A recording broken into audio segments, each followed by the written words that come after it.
నమస్తే, welcome to Nationalist up right angle. తెలంగాణలో చూడలేము అనుకున్నది చూస్తూ ఉన్నాం, వినలేము అనుకున్నది వింటూ ఉన్నాం. నిజానికి ఇదో సినిమాలో డైలాగ్, కానీ నిజానికి ఇప్పుడు తెలంగాణ రాజకీయాలకు సరిగ్గా సరిపోతుంది అనిపిస్తోంది. ఒక జర్నలిస్ట్గా చాలా సంవత్సరాలుగా, ఒక 10 సంవత్సరాలుగా అసలు అసెంబ్లీ సమావేశాలు అనేది నిజానికి ఆసక్తికరంగా గతంలో ఉండేవట. ఇప్పుడు అసెంబ్లీ సమావేశాలంటే ఓన్లీ వన్ సైడెడ్గా ఉంటాయి అనే ఒక కోణంలోకి ఈ తరం యంగ్ జర్నలిస్టులు అందరూ వచ్చిన నేపథ్యంలో మళ్ళొక్కసారి ఒక 10 ఏళ్ల క్రితం, 15 ఏళ్ల క్రితం అప్పట్లో అసెంబ్లీ సమావేశాల్లో జరిగిన వాడివేడి చర్చలు, సుదీర్ఘమైనటువంటి చర్చలు, అట్లాంటి ఒక రోజులు మళ్ళీ ఒక్కసారి జ్ఞాపకం వస్తున్నాయి. Thanks to Revanth Reddy as a CM. ఆయన ఈరోజు నిర్వహించిన అసెంబ్లీ సమావేశాలు మొత్తం ఇప్పుడు సరిగ్గా 8:30 అవుతుంది ఇది రికార్డ్ చేసే టైంకి, రాత్రి ఉదయం నుంచి ఇప్పటి వరకు కంటిన్యూస్గా అసెంబ్లీ సమావేశాలు జరుగుతూ ఉన్నాయి అండ్ ఇంకా కంటిన్యూ అవుతూనే ఉన్నాయి. ఒక రకంగా అనేక అంశాల గురించి చర్చలు జరుగుతూ ఉన్నాయి. అటు ప్రతిపక్షము సభ్యులు మాట్లాడుతూ ఉన్నారు అండ్ అధికార పార్టీ సభ్యులు మాట్లాడుతున్నారు. ఒక రకమైనటువంటి ఇన్ఫర్మేషన్ ప్రజలకు ఇవ్వడానికి వీలైనటువంటి ఇన్ఫర్మేషన్ని మాలాంటి జర్నలిస్టుల మీద పెట్టే పరిస్థితి చాలా కాలం తర్వాత ఇప్పుడు మళ్ళీ మనం చూస్తూ ఉన్నాం. ఫర్ దాట్ నిజానికి ఈ ప్రభుత్వాన్ని అభినందించాలి. అంటే గత ప్రభుత్వాలు ఎందుకు చేయలేదు అని అంటే, గత ప్రభుత్వాల కాలంలో నిజానికి కేసీఆర్ ముఖ్యమంత్రిగా ఉన్న టైంలో కేవలం వన్ సైడెడ్గానే అసెంబ్లీ జరిగిందన్నమాట 100% అందరూ అంగీకరించే విషయమే. అండ్ ప్రతిపక్షాలకు ఎక్కడ అసలు స్కోపే లేని వాతావరణం మనం చూస్తూ వచ్చాం. సో ఇక ఈ విషయంలోకి వస్తే, తెలంగాణ ప్రభుత్వం ఒక శ్వేతపత్రాన్ని విడుదల చేసింది.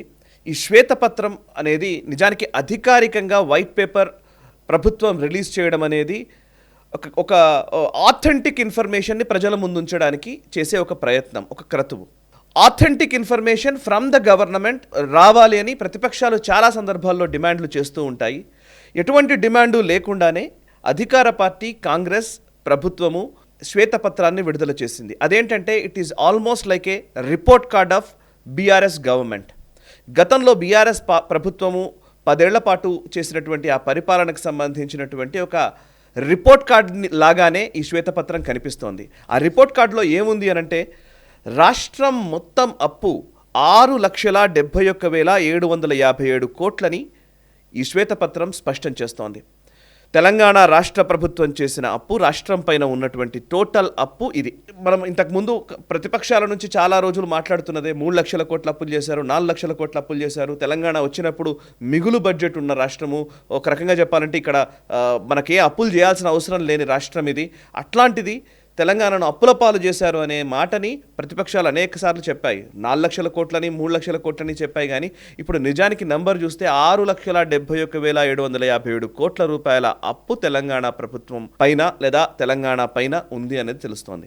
ఇది నేను కౌంట్ చేసి చూస్తే మొత్తం తెలంగాణ వ్యాప్తంగా 3,96,40,000 మంది జనాభా ఉన్నట్టు ఒక అంచనా.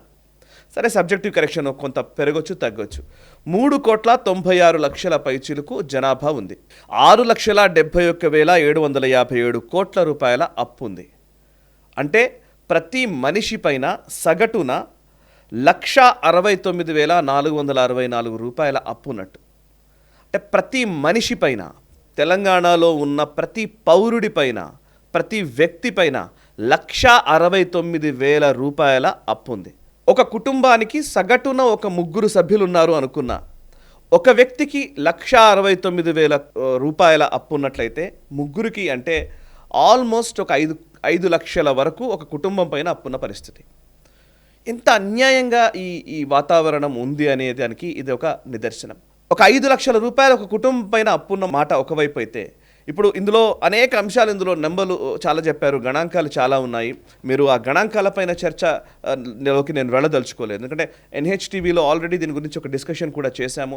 అందులో బిజినెస్ అనలిస్ట్ మధుకర్ గారు కావచ్చు, లేకపోతే సురేష్ కొచాటిల్ గారు కావచ్చు, లేకపోతే బీజేపీకి సంబంధించిన అధికార ప్రతినిధులు, వాళ్ళు చాలా గణాంకాలపైన డిస్కషన్ జరిగింది. కావాలంటే ఆ వీడియోని మీరు ఈ లింక్లో నేను ఈ వీడియో లింక్లో పొందుపరుస్తాను, అది చూడవచ్చు. అండ్ కాళేశ్వరం ప్రాజెక్టు చాలా గుదిబండగా తెలంగాణ పైన ఉంది అనే మాట చాలా రోజుల నుంచి అందరూ ప్రస్తావిస్తున్నదే. కాళేశ్వరం ప్రాజెక్టు సుమారు 1,15,000 కోట్ల వ్యయంతో కాళేశ్వరం ప్రాజెక్టును నిర్మిస్తున్నట్టుగా ఒక అంచనా. పత్రికలు అండ్ డిపిఆర్లు చూస్తేనే మనకు అర్థమవుతుంది. అండ్ అది కరెక్ట్గా 18 లక్షల ఎకరాల వరకు ఆయకట్టుకి ఈ కాళేశ్వరం ప్రాజెక్టు వల్ల నీళ్ళు వస్తాయనేది ఒక అంచనా వేశారు. ఆ లెక్కన ఆలోచించి చూసినా కూడా అండ్ ఓన్లీ కరెంటుకి ప్రతి సంవత్సరం ఏటా కరెంటుకి 8,000 కోట్లు కావాల్సి వస్తుంది అనేది ప్రభుత్వం చెప్పిన మాట. 8,000 కోట్లు కాదు అండ్ 5,000 కోట్లే అని అనుకున్నప్పటికీ కూడా ఒక ఎకరా పైన సుమారు 40,000 నుంచి 50,000 వరకు ఓన్లీ కరెంటు కోసం ఖర్చు చేయాల్సిన పరిస్థితి కాళేశ్వరం ప్రాజెక్ట్ కంటిన్యూస్గా రన్ అవ్వాలంటే. అంటే ఎంత దేనికోసం ఖర్చు చేస్తున్నామో తెలియని కోణంలోకి తెలంగాణ ప్రభుత్వం వెళ్ళిందా అనేది ఇప్పుడు ఈ శ్వేతపత్రం చూస్తే అర్థమవుతోంది. ఇది అధికారికంగా ప్రభుత్వం రిలీజ్ చేసినటువంటి వైట్ పేపర్ కాబట్టి ఇందులో నంబర్స్ కానీ ఏవి కానీ అన్నీ యాక్యురేట్గానే మెయింటైన్ చేయాల్సిన పరిస్థితి ఉంటుంది. ఇక మరోవైపు అద్భుతంగా జరుగుతున్నటువంటి అసెంబ్లీ సమావేశాల్లో కేటీఆర్ ఎక్కడా కనిపించలేదు. కేసీఆర్ రావట్లేదు. అఫ్కోర్స్ కేసీఆర్కి ఏదో ఆపరేషన్ అయింది కాబట్టి ఆయన రాలేకపోయారు అని అనుకుందాం. బట్ కేటీఆర్ ఎందుకు రాలేదు? తెలంగాణకి సంబంధించి యువరాజుగా కేసీఆర్ తర్వాత ఆయన సక్సెసర్గా మొత్తం బాధ్యతలు ఆయన్నే నిర్వర్తిస్తారు అనే కోణంలో ప్రచారం జరిగినటువంటి వ్యక్తి కేటీఆర్ ఈ శ్వేతపత్రం ఇంత ఇంపార్టెంట్ అకేషన్లో ఎందుకు కనిపించలేదు? ఇది కీలకమైన అంశం.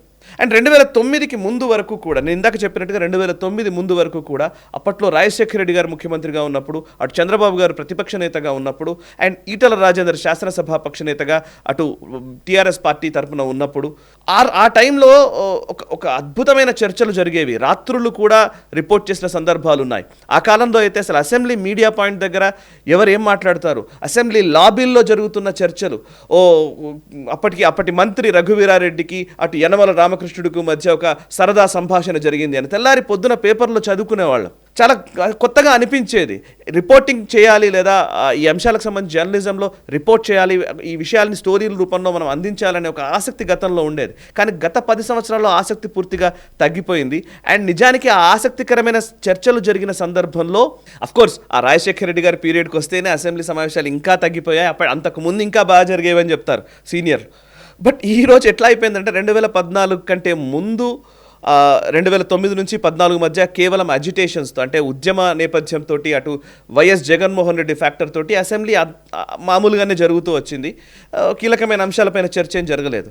సో ఆ టైంలోనే 2009లోనే కేటీఆర్ అసెంబ్లీలో అడుగు పెట్టడం వల్లనో అంతకుముందు ఆయనకు ఆ అనుభవం లేకపోవడమో తెలియదు. కానీ 2014 తర్వాత ఆయన కీలకంగా అసెంబ్లీలో కేవలం అధికార పార్టీ ప్రతినిధిగా ఒక మంత్రి స్థాయిలో ఉండడం, ప్రతిపక్షం అనేదే లేకపోవడం, ఎవరైనా మాట్లాడినా కూడా పూర్తిగా బుల్డోజ్ చేయడం, అట్లాంటి వాతావరణంలో ఉన్న నేపథ్యం వల్లనే ఈరోజు ఈ సమావేశానికి ముఖ్యంగా శ్వేతపత్రానికి సంబంధించి చర్చలో ఆయన పాల్గొనలేదా అనే ఒక క్వశ్చన్ కూడా ఉంది.